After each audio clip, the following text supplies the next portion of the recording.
Olá, bem-vindos a mais uma das nossas conversas aprofundadas.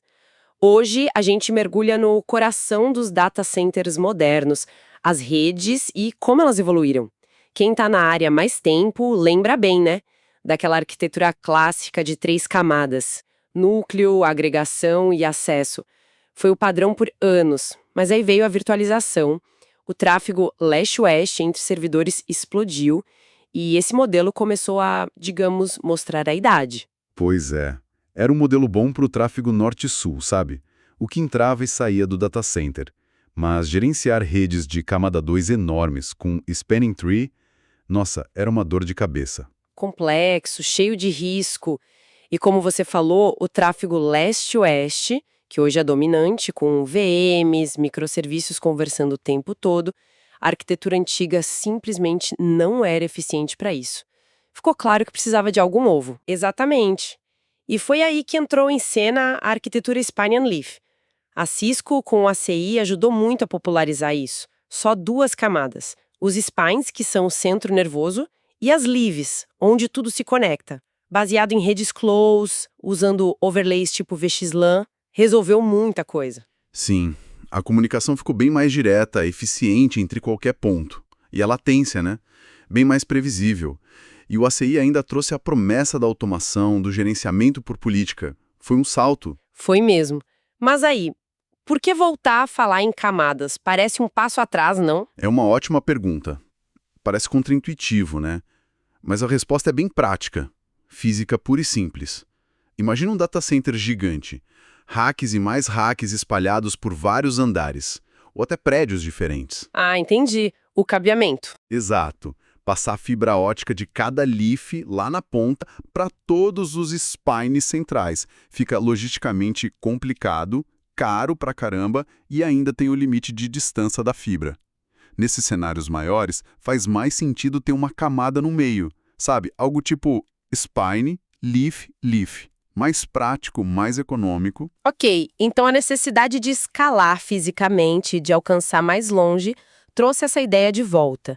E é aí que entra a arquitetura Cisco ACI multicamada, ou multi-tier, que a Cisco lançou a partir do APIC 4.1. Isso. A ideia é permitir essa topologia estendida, com mais saltos, mas sem jogar fora todos os benefícios do ACI. Então, na prática, a gente tem os spines, aí vem as folhas de camada 1, as Tier 1 Leaves, que lembram a antiga agregação. Exatamente. E depois as folhas de camada 2, as Tier 2 Leaves, que seriam como a camada de acesso tradicional, mais perto dos servidores. Que isso significa na prática? Significa levar toda a inteligência do ACI. A automação, a visibilidade, o gerenciamento centralizado baseado em políticas para essa estrutura maior, com mais camadas. Você resolve o problema do alcance físico, sim. Mas o mais importante, você mantém a rede inteira gerenciada como um único fabric coeso, sabe? Pensa poder aplicar uma regra de segurança, uma configuração de QoS de forma consistente em milhares de portas, estejam elas no rack A do andar 1 ou no rack Z do prédio B, tudo de um lugar só. É isso. Entendi. A grande sacada é manter a gestão unificada, inteligente, apesar da expansão física. Poderoso. Mas imagino que isso não funcione com qualquer switch antigo, né? Deve exigir um hardware específico. Com certeza. A arquitetura multi-tier roda em cima da geração de switch Cisco Cloud Scale. É requisito. Para os spines, a gente está falando das séries Nexus 9300EX, FX ou as mais recentes, GX, GX2. Equipamentos com alta densidade de portas rápidas, 100G, 400G. E para as folhas? As Tier 1 e Tier 2? Geralmente as mesmas famílias. As EX, FX, FX2, FX3, GX e GX2. Claro, tem uma outra seção, um modelo específico que não serve para Tier 1, por exemplo. A fonte que a gente usou, o white paper da Cisco, tem uma tabela detalhada sobre isso. Ah, sim, a matriz de compatibilidade. Vi essa parte. Ela diz quais modelos podem ser o quê, né? Tier 1, Tier 2... Isso. E não só isso, ela detalha como as portas podem ser usadas. Quantas para conectar servidor, quantas para conectar as camadas entre si, os fabric links. Essa matriz é fundamental na hora de desenhar a solução, sabe? Tem desde modelos mais focados em 225 GB até uns bem parrudos de 1.400 GB. Tem alguma pegadinha aí nessa matriz? Algum detalhe importante para ficar de olho? Tem sim. Por exemplo, aquelas portas que originalmente são para conectar no Spine, os uplinks de fábrica, geralmente não dá para usar para conectar servidor. Elas têm uma função específica.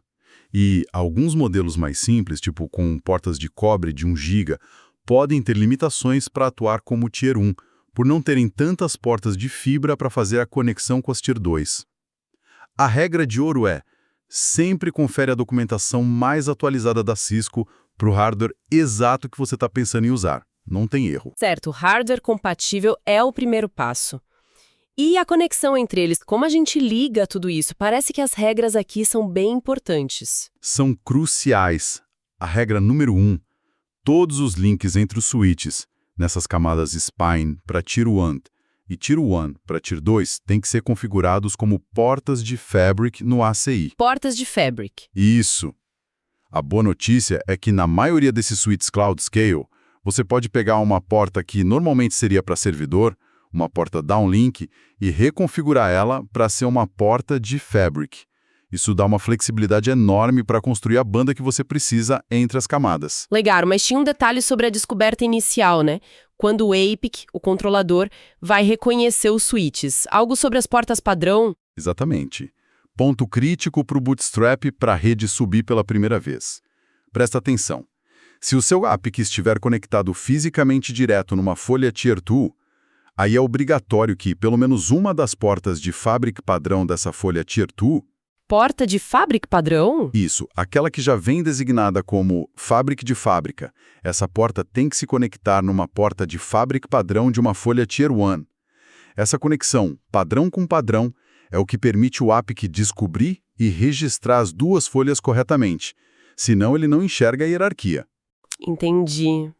É um macete para garantir que o sistema se reconheça no início. Depois que essa primeira conexão está feita e as folhas registradas, aí beleza, você pode converter outras portas downlink para Fabric e usar como links adicionais entre T1 e T2 para aumentar a banda. Faz sentido. É um requisito de inicialização. E além dessa regra de bootstrapping, que outros pontos-chave de design a gente precisa ter em mente para essa arquitetura multicamada? Tem uma listinha importante para garantir que tudo funcione redondinho. Vamos lá. Primeiro, versão do software. Tem que ser a PIC 4.1 para cima. Ok, versão mínima 4.1. Top. Topologia. É sempre Spine Tier 1, Leaf Tier 2, Leaf.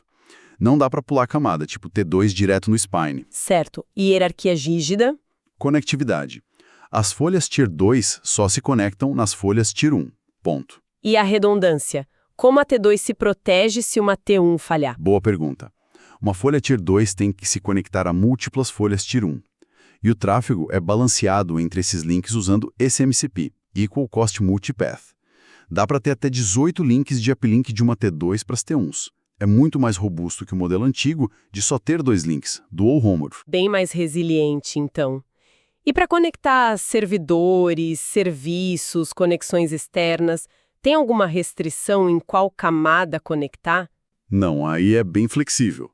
IPGs, L3Outs, os próprios APICs, até FACs, se alguém ainda usa, podem ser ligados tanto em folhas Tier 1 quanto Tier 2. Sem problema. A capacidade de escala de objetos por folha também não muda se ela é T1 ou T2. E a folha Tier 1? Ela pode conectar só Tier 2 ou pode conectar servidores também? Pode conectar os dois. A Tier 1 é flexível, pode ter tanto servidores ligados diretamente nela, quanto as folhas Tier 2 penduradas. Legal! E como isso se integra com conceitos maiores como multipod e multisite? Funciona perfeitamente. A arquitetura multi-tier é totalmente compatível com o multipod para conectar vários Fabrics ACI sobre um mesmo APIC cluster, e com multisite para gerenciar Fabrics distintos. Mas tem uma restrição geográfica no multipod, né? Tem. Uma folha Tier 2 só pode se conectar a folhas Tier 1 que estão dentro do mesmo pod. Ela não pode ter um link direto para uma T1 de outro pod. A comunicação entre pods passa pelos spines. Ok. E tem mais alguma recomendação? Sim, uma boa prática. Usar pelo menos um dos uplinks padrão da folha Tier 2 como link de Fabric. Isso facilita a recuperação se o switch precisar de um reset de fábrica, sabe? Ele encontra o caminho de volta para o Fabric mais fácil. Entendi. E o limite total de folhas na rede? Muda alguma coisa? Não, o limite total de folhas, somando T1 e T2, continua sendo o limite padrão do Fabric SI, geralmente 200 folhas por pod, ou até 500 com multipod, dependendo da plataforma dos spines. E se eu tiver switches antigos, não Cloud Scale, no mesmo Fabric, eles podem coexistir? Podem coexistir no mesmo Fabric SI, sim, mas tem um porém. As folhas Tier 2 não podem se conectar diretamente a esses switches antigos. E as folhas Tier 1, que vão receber conexão de Tier 2, precisam ser dos modelos Cloud Scale suportados. Uau! São bastante detalhes, hein? Mas parece que tudo se amarra para manter a lógica do ACI funcionando, mesmo esticando a rede fisicamente. Mas adicionar uma camada não traz de volta um pouco daquela complexidade que o Spine Leaf queria simplificar? Como o ACI lida com isso? É um ponto válido, mas a chave está no plano de controle e gerenciamento. Embora fisicamente a gente tenha mais um degrau de switches, para o ACI, para o APIC, continua sendo um único Fabric lógico. A política que você define quem fala com quem, segurança, QoS, é aplicada de forma consistente, não importa se o servidor está na Tier 1 ou na Tier 2. O software abstrai a complexidade física. Ah, então a inteligência está no software que gerencia? Exato. E a redundância com o SMP e múltiplos links entre Tier 1 e Tier 2 também é gerenciada automaticamente. Não tem que configurar spanning tree entre as camadas, nada disso. Então, sim, tem mais caixa física, mas a complexidade de operar, de gerenciar no dia a dia, não volta a ser como era no modelo tradicional, graças à automação e à inteligência do ACI. Faz todo sentido. A automação é o grande diferencial. E para configurar isso, é muito diferente. O material dizia que nos spines não muda nada. Isso mesmo. A configuração dos spines é a mesma de sempre. O foco é nas folhas. O principal pode ser converter algumas portas downlink para Fabric Core, como a gente falou. Tem guias da Cisco que mostram como fazer isso, é tranquilo. Mas o passo crucial mesmo é na hora de registrar o switch no APIC. É ali que você diz, esse cara aqui vai ser uma folha Tier 2. E como faz isso? É um comando ou uma opção na tela? É uma opção bem clara na interface gráfica do APIC. Você vai lá em Fabric Inventory, Fabric Membership, acha o switch que está pendente para registrar. Aí, quando você clica para registrar, Create Fabric Node Member, vai ter uma caixinha de seleção. Is Tier 2 Leaf. É só marcar ali. Simples assim. Ah, direto na tela de registro. E se um switch já era Tier 1 e eu quero que ele vire Tier 2? Nesse caso, o processo é, primeiro, remover ele do controlador. Remove from controller. Ele volta a ser um switch solto. Depois, você registra ele de novo do zero, mas dessa vez marca a caixinha Is Tier 2 Leaf. Entendi. Tem que tirar e colocar de novo com a designação correta. Vamos tentar visualizar isso com um exemplo prático, tipo aquele cenário do white paper. Um data center grandão, várias fileiras de racks. Bora lá. O pessoal precisa de links bem rápidos entre as camadas, tipo 100 ou 400 GB entre spines e Tier 1, e 40 ou 100 GB entre Tier 1 e Tier 2. Os servidores precisam de várias velocidades, 10, 25, 40 e 100 GB. E o objetivo principal é evitar aquele monte de cabos saindo de cada rack, top of rack, e indo direto para os spines centrais. Eles querem agregar no final da fileira, EOR, End of Row. Perfeito. Esse cenário é, assim, o caso de uso clássico para multitier, encaixa como uma luva. As sugestões de hardware poderiam ser, para os spines, modelos com muitas portas de 100 e 400 GB. Pensa nos Nexus da série 93000 GX2, ou talvez chassis modulares, tipo 9500 ou 9400, com as line cards certas. Ok, spines parrudos. Para as Tier 1 Leafs, atuando como agregadores no final da fileira, EOR, switches como o Nexus 9364C GX, que tem uplinks de 40 e 100 GB, ou o 93600 CDGX, que já sobe para 40 e 100, 400 GB. Eles receberiam os links das Tier 2 daquela fileira. E nas pontas, nos racks, as Tier 2. Para as Tier 2 Leafs como o Thor, modelos como os Nexus 93180 ou 93108 das séries FX3 ou GX. Eles oferecem as portas de acesso para os servidores com as velocidades variadas que o cenário pede. Legal, dá para ver como a hierarquia se monta. E se a necessidade fosse mais modesta? Digamos, muitos servidores só precisam de 1 GB, e a banda entre os racks não precisa ser tão gigante assim. Mesmo nesse caso, a arquitetura pode ser útil para organizar o cabeamento e estender o ACI. Poderemos usar, por exemplo, um Nexus 93180 FX3 ou um 9364C GX como Tier 1. E lá no rack, como Tier 2, talvez um Nexus 9348 FXP, que tem um monte de portas de 1 GB de cobre. E um detalhe interessante, mesmo portas de 10 GB podem ser usadas como links de Fabric entre T1 e T2, se precisar. Dá para adaptar bem à necessidade e ao orçamento. Ótimo. Então, para a gente fechar, o que tudo isso significa no fim das contas? A arquitetura ACI multicamada parece ser, então, uma ferramenta bem esperta da Cisco para levar os benefícios do ACI, automação, política centralizada, visibilidade para data centers que são fisicamente maiores ou mais distribuídos.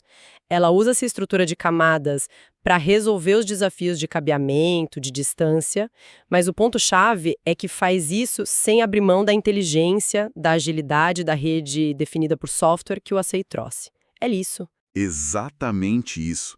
A grande sacada, repito, não é só o cabo mais curto. É conseguir escalar o modelo operacional do ACI. É poder aplicar suas políticas de rede, de segurança, de forma consistente e automática numa escala enorme. Talvez em vários andares, vários prédios, como se fosse um Fabri sólido do lado. Isso pode reduzir muito o erro humano, muito tempo gasto com configuração manual que era comum em redes grandes tradicionais. Claro, para funcionar bem, tem que conhecer o hardware certo, seguir as regrinhas de design e de conectividade que a gente conversou. E pensando mais para frente, isso até levanta uma questão interessante, né?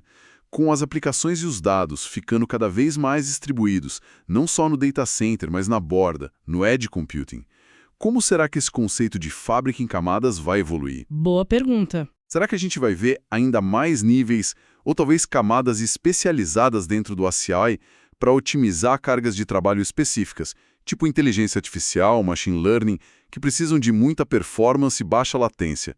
Ou, quem sabe, uma integração ainda mais forte entre o fabric do data center e as redes lá na ponta, na borda, estendendo essa política unificada para mais perto de onde o dado é gerado e consumido. Fica aí a reflexão sobre os próximos passos dessa evolução constante das redes de data center. Uma excelente provocação para a gente encerrar nossa análise de hoje.